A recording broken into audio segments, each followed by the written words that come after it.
when the cannibalism started. What was that?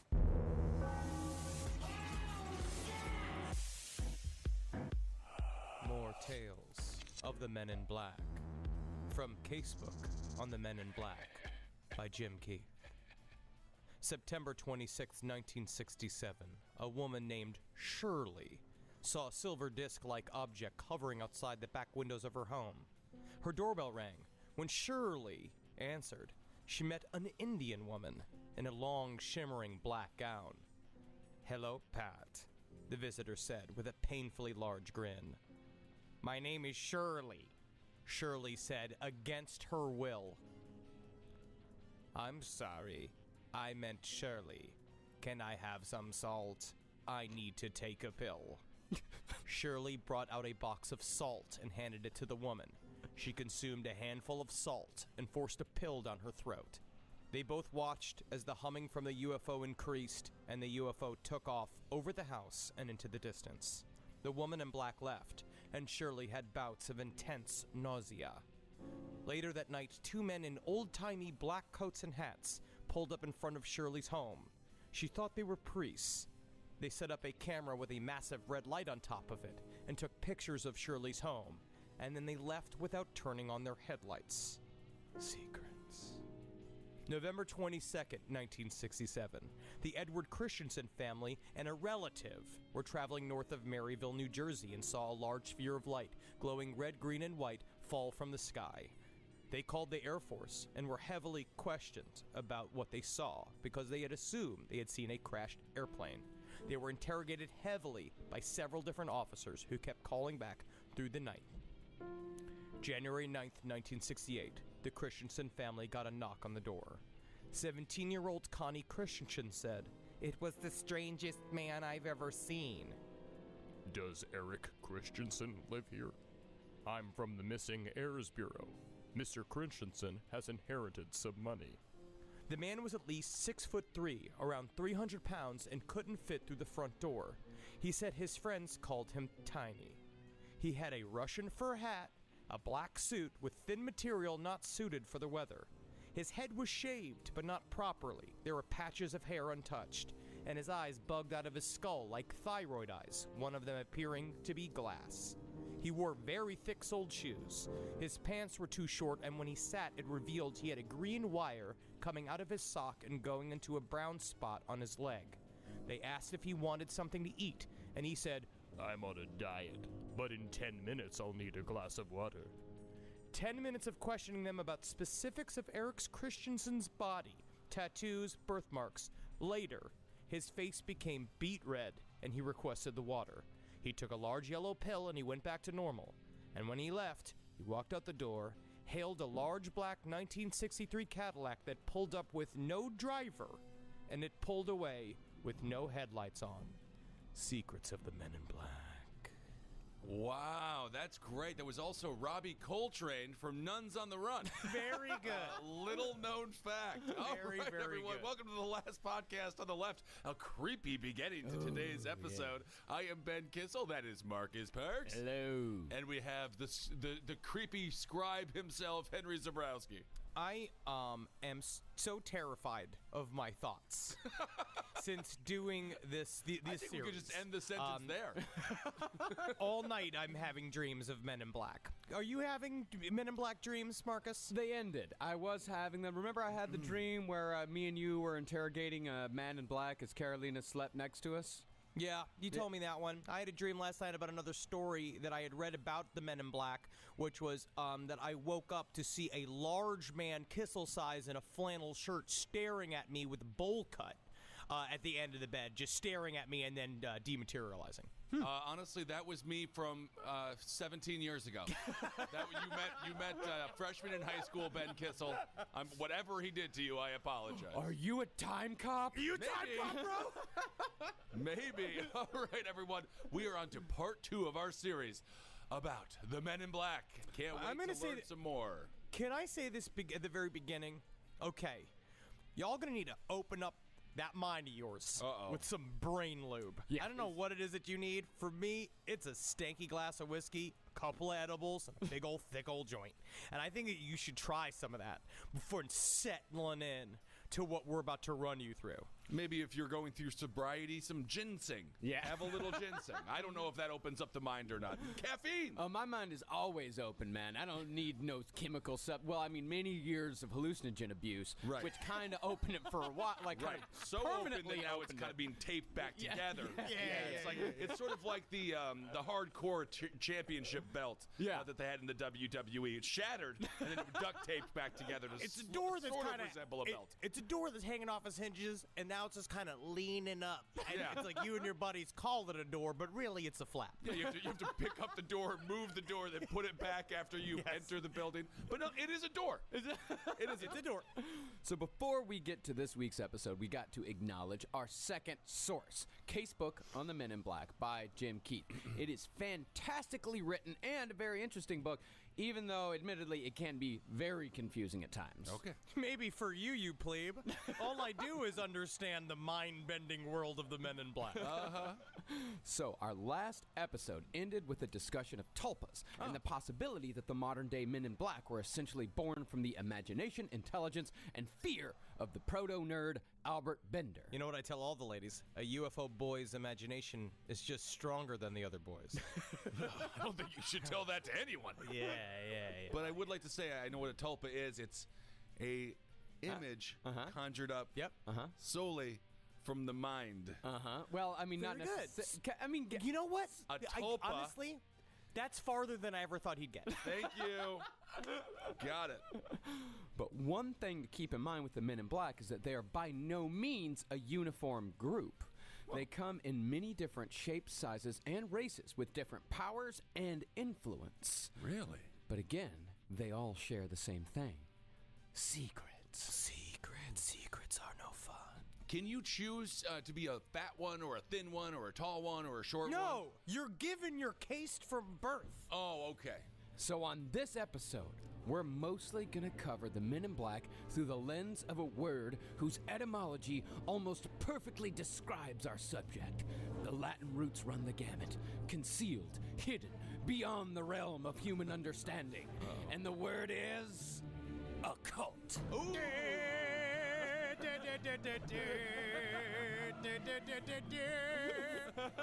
Word of the day. Now, the 20th century is by no means home to the first sighting of the Men in Black. The Men in Black have been around for centuries, most notably in 15th and 16th century Europe, and always in cases involving the most popular paranormal phenomena of the time, witchcraft. Ooh. See, Men in Black to me, they're like the David Bowie of the occult world, where they fit every fashion.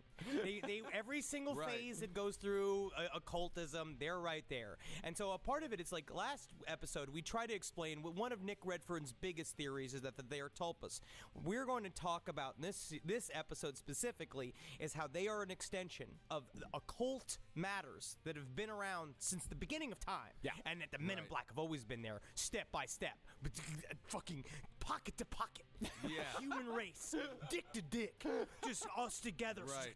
crab walking, slam next to each other like a couple boys learning how to hold each other up for the first time on a summer vacation when you run away from your parents for the first time, Well. while they're off getting hammered on the cruise. That's a strange way to make a teepee, but tulpa, that's something that's conjured up. Yeah? With just the mind there. You guys might not have known that. But this is why you don't let me do research. We don't let you do research. That's the problem. You get one nugget of knowledge, and just all of a sudden you're the most arrogant person in the room. Sledgehammer. Sledgehammer. Agrarian. Yes. So the first recorded sighting of a man in black, at least as far as Europe goes, occurred in France in the year 1490, when occult practitioners claimed to trample crucifixes as they worshipped, quote, a tall, dark man. The next sighting came 30 years later, again in France. It's in France. It's in France. In this instance, two shepherds told a tale of a tall, dark man who called himself the Devil's Bondsman.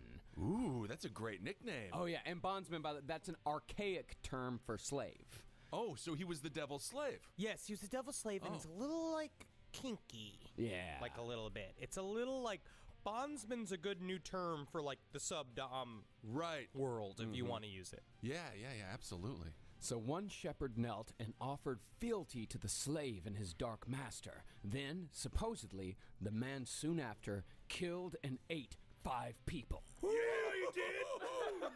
Fuck yeah!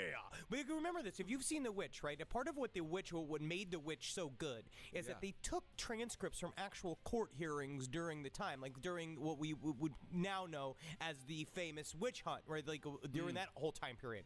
But oftentimes the devil was synonymous with a man in leather pants and a leather vest and a fancy black hat on, which, I mean, just feels like it's the one gay of the village from the 18th century, like figuring out how to work it, like figuring out how to make everybody his slave. Breaking the law. But that's what he was. Right, sounded a little Judas Priest vibe. That was a real old country buffet that he had. Tulpas. It's actually conjured up.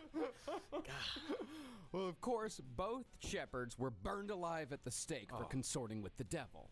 Over 100 years went by without another recorded sighting. But in 1645, the infamous witch Isabel Gowdy of Scotland described a man suspiciously similar to some modern men in black. Now, we know that the witch trials in Europe and America were by and large led by uptight establishment figures suppressing and murdering groovy ladies as well as a few groovy dudes. But there may just be something hidden in Isabel Gowdy's testimony. The whole thing with the witch trial, right? It was all because they were taking the bad wheat, right? Bad flour. It was that kind. Well, that's ergot. That's one story is that the wheat supplies would get contaminated with fungus. I would like to nibble on that though and just see what that trip is like. I bet you, if you know you're taking it, I bet you it would be a pretty good time. I think it's supposed to be one of those like terrifying trips, like the trip that Tex Watson had that caused him to murder Sharon Tate and all the other people. Have you ever had angel trumpets? No, that sounds like a horrible thing that you might get after eating too many grains. It's a stool joke. Wow. No, but the idea is that it creates a very... It's July 5th. Okay, can I just clarify? It is July 5th right now. We all had a July 4th. We celebrated our freedom. We all had a great time last night. Now emphasis on dumb. Okay, hello. Dumb. It's doing good. We're doing good, though. We're strong. But angel trumpets are a naturally growing hallucinogen in Florida that are like these flowers that you pick, and they create very vivid visual hallucinations where you do stuff like your bed looks like it's all covered in cockroaches, so you go and you get the bleach from underneath your kitchen, like you get your bleach underneath from the sink and you cover your bed in bleach and then you set it on fire and shit like that. Oh, I see. So you don't want it. You don't want it. No. Okay. Well, this is a quote from Isabel Gowdy's trial. His members are exceedingly great and long. No man's members are as long and as big as thee. And I found his nature as cold within me as spring well water. What is she describing there? It seems a little phallic. It's his. No, it is phallic, but she's describing members like limbs. Oh, I see. Yeah. Okay, because he doesn't have like a butt. Okay. She was fucking it. Oh, okay. At the same time, that is true. Honestly, she was fucking it. All right. Well, this testimony mirrors the long-limbed Men in Black with the cold touch that we'll discuss later on in detail. But that is very, very much a Men in Black detail. Long limbs, cold touch. Long limbs, cold touch. What they talked about last time, we talked about a little bit, like jointless wrists. Yeah. They look like Gumby. They have like no knuckles. They're all very flat. They look like they've been made by a factory. Yeah. Okay. And furthermore, even though the quote-unquote confession of Isabel Gowdy is likely a fabrication made under duress, it still ties into Men in Black lore. Okay. See, the fact that the long-limbed, cold, dark man lived in Isabel Gowdy's imagination speaks to the genetic memory of humanity. See, pitch-black, long-limbed figures, for some reason, speak to a primal fear within us all. I mean, this whole thing survives even to this day in horror movies. I mean, from the Xenomorphs to the Alien franchise to, like, 21st century creations like Slender Man and the Babadook. Right. Like, there's just something about, like, these, it's the shadows that terrify us. Oh, absolutely, yeah. And Slender Man, we were going to bring this up last episode because in the end, like, in a way, it seems that Slender Man is a mirror / kaleidoscope version of the original Men in Black visions, and that now. Like, I would almost consider the Slender Man to be real. Like, we had 2 people stab a girl, like the Slender Man stabbings case. Several other people have committed crimes in the name of Slender Man, and I don't really understand what makes it any less real. Like, that to me is the perfect example of a tulpa. It's because people, when they're young, their perfect idea of a man is tall and thin, like Curtis Cobain or a series of other people, and I'm a little sorry I don't fit the fucking mold. The tulpa was created by a bunch of 13-year-old girls, and I'll tell you one thing, when you get older, you like them fat. You like it because you can keep a fat man. You can keep a fat man around, and he's thankful, and he's very excited to be there. But a part of it is that I think that what you're saying, while ignorant, is also true. I'm onto it. But a part of it is that the 13-year-old sexual fantasy, which is what made all of the weird lemon / fic about Slender Man real, it's like that's a part of it. It's like they are sexually identifying with Slender Man, but the problem, like a tulpa, is that it eventually grows to have its own fucking agenda, and it turns and becomes something else. Like the robots in Westworld, which is a series that I'm watching and referencing on a regular basis. Every time you have either a microphone or you're on stage, you find a way to shove Westworld into it, but it doesn't ever make any sense. It doesn't. Episode 5, Season 1. I mean, 2 years old. Series is 2. I don't know. I mean, one of the things we're trying to say is that the Men in Black may have always been tulpas, but they were created collectively by the primal fears of humanity. And the tales that we just told are by no means the only appearances of Men in Black in the witchcraft era. In 1730, in Norway, a 13-year-old girl claimed that 6 years before that, she and her grandmother had attended a secret meeting with Satan by way of pig transport. Yeah, dude. Just took the pig bus. Wait, I mean, I've been in some bad Ubers before. What is a pig transport? Can you imagine a 13-year-old girl pulling up to you in a pig, be like, "Hi, what you doing? Want to get on my pig cart and go meet the devil?" Yes, I have to. Yeah? I think so. Wow. And Satan had brought along 2 companions, whom the grandmother had referred to as, quote, grandfather's boys. Ooh, that is a wonderful series on X videos right now. I don't know. And all 3 of them were dressed all in black. Okay. Now we're going to see, but again, we're going to see a very common trope with Men in Black as well. A lot of time they visit in 3s. We're looking here is that the grandfather's boys, quote unquote, not his testicles, were actually a part of the unholy trinity of Satan with his 2 lieutenants, who often spoke of in folklore and echoes the modern day Men in Black, who often show up. I never heard of them hanging out with a pig, though, before. This is the first time I'm hearing about the pig. Well, with all the witchcraft stuff, you know, things with witchcraft tend to get a little blurred. Are pigs big in witchcraft? Yeah. Pigs? Yeah, sure. Yeah. All animals are. Well, goats specifically. Yeah, I think the goat, But pigs can also have a pretty big part to play. Okay. Why not? You anti-pig? I'm not anti-pig. Yeah, you anti-pig here? I'm so pro-pig, it's like ridiculous. I almost stopped eating them. But a part of it is that the pigs are also smart enough to know I need a job. And like Uber drivers now, it's like a great job in between things, carting 13-year-olds back to the grandfather's boys. Oh, yeah. Which he's done several other times. But this is a part of also the myth here. So this is, remember, when tulpas, we were talking last episode about tulpas, part of that comes from Albert Bender's first vision of Men in Black. And that's a more modern idea of where the Men in Black come from. Well, what if instead, what we're seeing here is that all of these comparisons of the Men in Black to the original visions of the devil show that Men in Black may in fact have a more paranormal beginning, even more so than tulpas, because tulpas is just the creations of our own fucking mind. Yes, it is paranormal in the fact that maybe you want to say that ritualistic activity and paranormal rituals and stuff like that, like the idea of talking to the other, is actually future technology that we don't really understand. So technically, then it's science, right? Right. How far have I gone? Well, how long have I been talking? You got to the word science. There it is. Might be a medical condition, but But what if the Men in Black really just are what we talked about with aliens and gnomes and fairies and all that shit too? It's just the embodiment of everything that is the other that has been forever, and essentially they are more attached to like an entity that's poked its way from the other side into this world. Is it a really big pig that you get inside of? No, Or you it's get on not an top of actual the car. pig? She's riding a pig. Oh, I see. I mean, it's like a farm pig. I mean, Oh, okay. farm pigs. You ever seen like actually No, been in I've the seen presence of a farm pig? Big pigs. Yeah. Yeah, no, I get it. Okay. Yeah, you can easily fit a 13-year-old and her grandmother on the back of one of them big pigs. Now, Men in Black, they can also be harbingers of doom. This is from an account written in 1682. In Brandenburg, Germany, there appeared in 1559 horrible men, of whom at first 15 and later on 12 were seen. The foremost had beside their posteriors little heads, the others fearful faces and long scythes, with which they cut at the oats, so that the swish could be heard at a great distance, but the oats remained standing.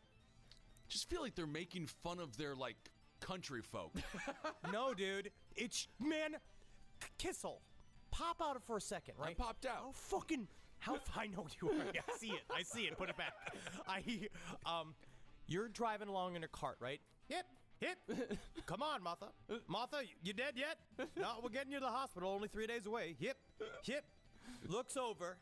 There's just a field filled with these dudes in black robes and scythes hacking at wheat that's not getting hacked. They're just like slicing through it, and they're just doing it like it's fucking a Black Sabbath fucking album cover. So they're happy. Just do the shit, and then you drive us. They're not happy. Oh, they're not. very mean looking.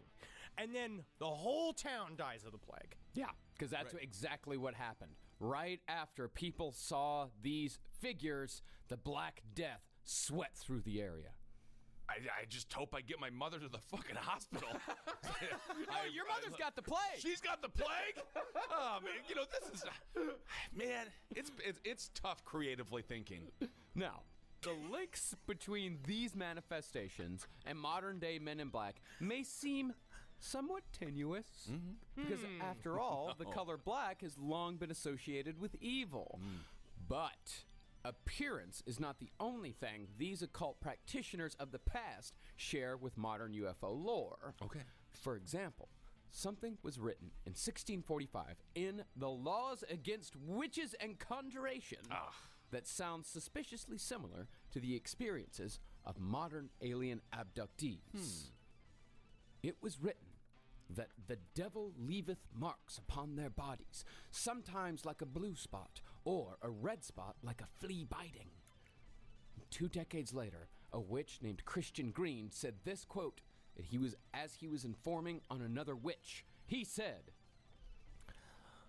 The man in black pricks the fourth finger of her right hand between the middle and upper joints, where the sign yet remains. Now, attentive listeners of our alien episodes will remember Don't That- criticize the non-attentive listeners. yeah, because I it's think a little bit Marcus is difficult to correct. follow along. I don't think You know, we need you to have to chastise listen. those who are like also busy baking and they have to focus on something slightly different than alien abduction.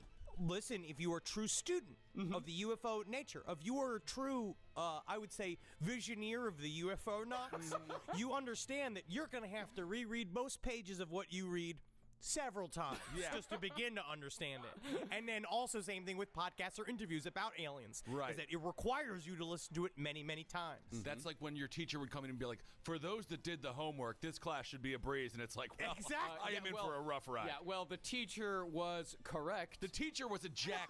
I'm not even going to go into it. Well, I know I always know that when a teacher walked in and they said that, I would always said, very good. Looks Yeah. like Marcus will be getting a thumbs up We today all in can't class. graduate top of our 12-member class. Well, anyway, attentive listeners of our alien episodes will remember that oftentimes abductees return home with marks upon their bodies. And those marks sound suspiciously like the devil's nips of yore. Yeah, man, devil's nips. Like mine, man. I got big pink old devil's nips, man.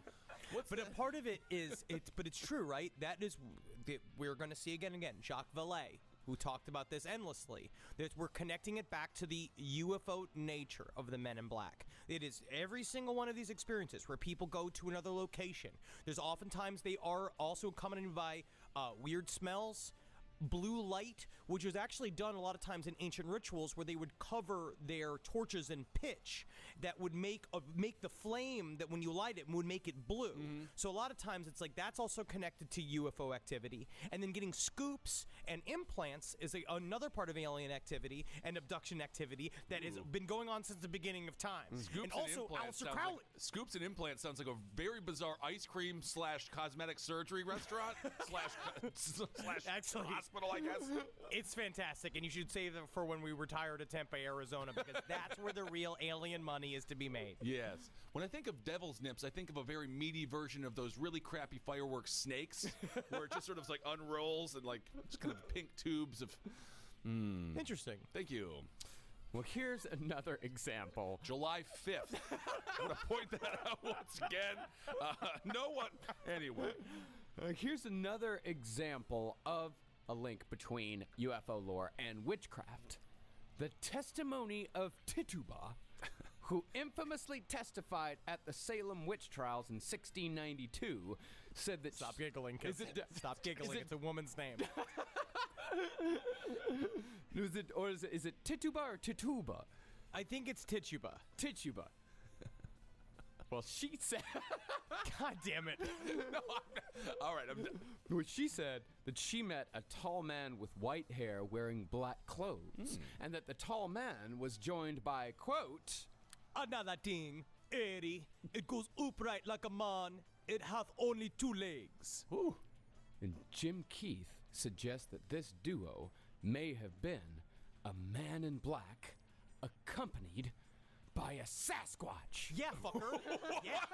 Yeah, buddy. Hold on a second. Listen. Wow. Was the Remember- Sasquatch wearing a suit too? You just, guys, which is incredible because they should go by Jose Bank because that's where you get all your clothes. No, I am now officially too fat for Jose Bank and Men's Warehouse, which is a pun, which Henry alerted me to in Philly. I can't believe that blew your mind so It was a hard. pretty big deal. No, I am now Rochester big and tall solely and forever. Cool. Yeah. Congrats, man. I want you to get a pitch work for them, and I think it would be incredible. I would love to. But you scoff, of course, Kissel, because you didn't do the reading. But No, if I you did do it. look at many cases of UFO activity, Bigfoot, poltergeist activity are often all wrapped up into one. You look at the Bridgewater Triangle. You looked at what happened with Mount Shasta. You look at, there's a lot of different places. Skinwalker Ranch has quite a bit of the same activity. Cryptid, UFO, alien stuff, and ghost activity all smashed together in a big old cum bottle. All right, I just didn't Spooky realize activity. I didn't realize the Sasquatch and the Men in Black were a duo. That's a movie I'd see. That is definitely a movie I'd see. Yeah. But yeah, all this stuff shows up in when UFO flaps occur. Yeah, flaps, that's like the term for when like UFO activity occurs in one location for like an extended period of time. Wow, It's also the sound when Stanton Friedman runs up a flight of stairs. Not to malign Stanton Friedman. We had him on the show. He's a friend of the show now. UFO flaps. I call that. Remember bingo wings? Yeah. I got some bingo wings. I'm gonna call those UFO flaps from now on. Now, even though the Salem witch trials were almost certainly just mass hysteria coupled with people yes-anding each other until a guy got crushed with a big rock, Yeah. isn't it more fun to think that maybe, just maybe, Sasquatch was there too? Come on, guys. Let's have fun with it. Everything is more fun. Yeah. If like you could put Fun. Sasquatch in a series of horrific historical events, and it would make them more fun. Tell any Absolutely. story, and then at the end add, and Sasquatch was there too. Yeah. And then- Absolutely. Cut to Trump, Kim Jong-un, talking North Korea capital, like all talking stuff. Cut over. Bigfoot's making pad thai in a big wok. Like next one. Just being like, was there too. Yeah, that's great. chef's hat on. You know what I mean? Everyone He's just also cut 15 he's one of minutes. the Secret Service members. You know what I mean? Now, it seems that Man in Black activity either died down or went completely unreported in the 18th and most of the 19th century. And while it could have just been that we finally moved past the witch hunt phase of Western civilization, I mean the literal witch hunt phase, Horrible stuff. something interesting happened near the turn of the 20th century. Although They were not traditional G-men, hat and suit men in black. MIBs started popping up in Scotland and England. Ooh.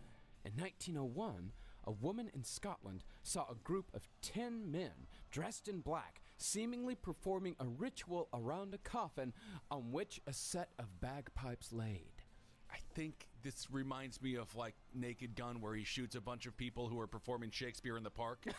What if it was just a funeral? Could it be a funeral? Yes, absolutely. They could have just been very into the bagpipes, because all it takes is for one man to be like, beating me with me pipes. They're like, are you sure? You're like, you got to do it in all of your wear black. It's the only way I like to see it, because it's slamming.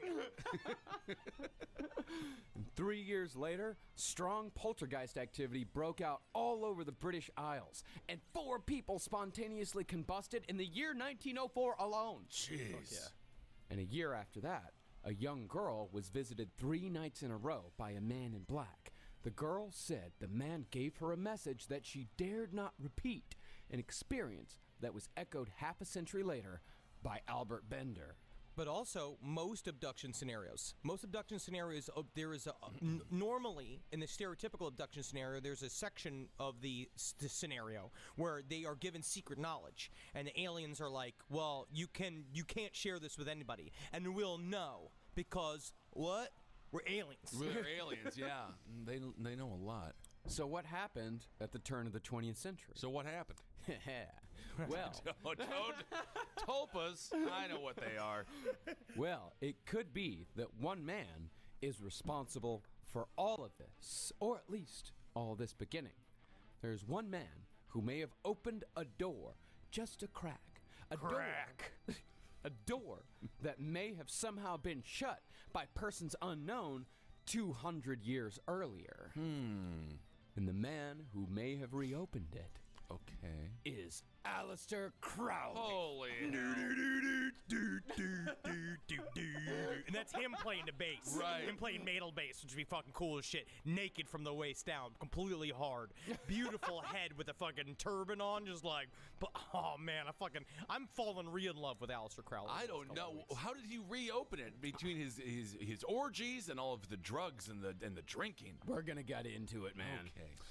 Now, Henry turned me on to a book called The Secret Rituals of the Men in Black. And that book attempts to connect the titular characters to that one time in 1904 when, on his honeymoon in Egypt, Crowley made contact with a being called Avos. And Avos then dictated to Crowley the Book of Law, which serves as the central sacred text to Crowley's religious philosophy of Thelema, thereby kicking off a new stage of spiritual evolution known as the Aeon of Horus. I think you did mispronounce it. It's the Book of Horny Law, which we really do have to clarify that. Yeah, it's just Aleister Crowley with doing the whole, like, dick in the box of popcorn on the very cover. Yeah. However, I read the book and failed to understand any of it. Okay. Or how it actually connects to the Men in Black. Because if I remember, they talked more about a fish man in that book than they ever did about the Men in Black. The Men in Black are mentioned like 4 times. So maybe Henry has a very skeptical look on his face here. I think we have a rebuttal. well, no, that's the thing. I'm not saying it's bad. I'm just saying I didn't understand it. Just because I didn't understand it doesn't mean that it doesn't make any sense. Well, no, don't applaud that because that's not. You get an applause for that. That's not necessary. If you don't understand it, it doesn't make any sense. No, that's true, because that's the thing, is that you could understand something that I don't understand, but it still makes sense to you. Yeah. And there are many things that I understand that you definitely don't understand that make sense. Please. It's like because I refuse Kissel likes to the taste live of in a Bud Light world Lime. of lies. And I don't drink Bud Light Lime. He enjoys you the taste of started it, this which is a mystery. That's a tulpa. That is a tulpa. They are conjuring up images of me with Bud Light Limes. It's not happening. I will always remember the sentence. I will always remember you sucking on a tall boy Bud Light Lime going, it's like a margarita, except I got it in a can. No, you fucking dick. No, that is not. I've never. And then, oh my God, and then after you said that, they started selling margaritas in a can. So that means that you very possibly, through your love of Bud Light Lime, I don't like or love or even drink Bud Light Lime. It tastes like poison. Someone doth protest too much. Oh my God. Well, Henry, what is this book? Okay. A part of it is that it's technically a sequel to Secret Rituals of the UFO Knots. It's by Alan Greenfield, who is a paranormal researcher and magic ritual master. It's very difficult. A part of it is when I read Secret Rituals of the Men in Black was that I realized just how far out of my depth I am when it comes to magical learning. What he says is that the Men in Black are part of it's essentially like a group that are wizards from back in the day that have been around. They're like entities that are a part of the original, quote-unquote, the secret chiefs. They're these entities that come from the other side, essentially lower daemons, right? Yeah. But a part of what Secret Rituals of the UFO Knots, which is his first book, that was really the first book. It was printed in like 1996. It was done in a series of lectures and printed and the beginnings of the internet. It was also like heavily like in the weird backlogs of the internet. That these are the first people to say that the Golden Dawn and Freemasons and all this shit and the ultimate masters they were speaking to were actually aliens. So what he is saying, he's connecting the Men in Black. That is where, obviously, the Men in Black thing is kind of just the hook for that book. Yeah. But a part of what it is explaining how when you do modern ritual now, they consider the fish people, which is Oannes, which is this group of, essentially, those are the people, the weird, amphibious group of aliens that were talking to the original group of Freemasons that started everything. They're the gatekeepers of